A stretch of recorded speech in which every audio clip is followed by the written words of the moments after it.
है। அல்லேலூயா. हालेलुया।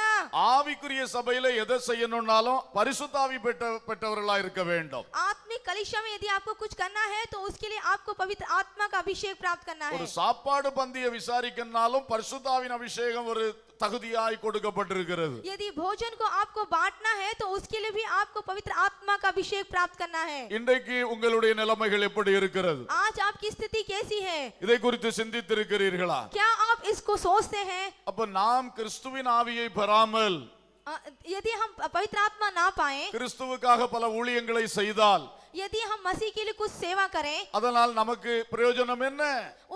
उसके लिए हम पर क्या लाभ? ஆகவே இன்றைக்கு நீங்கள் சீரியஸாக உணருங்கள். इसलिए आज इसको आप गंभीरता से ले लीजिए। பரிசுத்த ஆவியின் அபிஷேகத்தை பெற்றுக்கொள்ளுங்கள். पवित्र आत्मा का अभिषेक प्राप्त कीजिए। ஆவியானவர் உங்களுக்குள் வந்து தங்கி இருக்கும் அனுபவத்தை பெற்றுக்கொள்ளுங்கள். पवित्र आत्मा आप में वास रहने के लिए आप अनुभव को प्राप्त कर लें। இப்பொழுது உங்களுக்குள் ஒரு உணர்வு வரும் பொழுது, जब आपके अंदर ऐसा एहसास आता है, உள்ளம் அழட்டும். आपका हृदय रोने पाए, ஒரே எனக்கு அபிஷேகத்தை தாருங்க. ओ मुझे अभिषेक चाहिए। இந்த வாஞ்சை வந்தால் கர்த்தர் தருவார். और ऐसी चाहत आपके अंदर रहेगी तो परमेश्वर देगा। அல்லேலூயா. हालेलुया। எங்களுக்குள்ளே வாசம் செய்யும் ஆவியானவரே, இந்நாளில் உம் சித்தம் போல் நடத்தி செல்லும் ஐயா. எங்களுக்குள்ளே வாசம் செய்யும் ஆவியானவரே, இந்நாளில்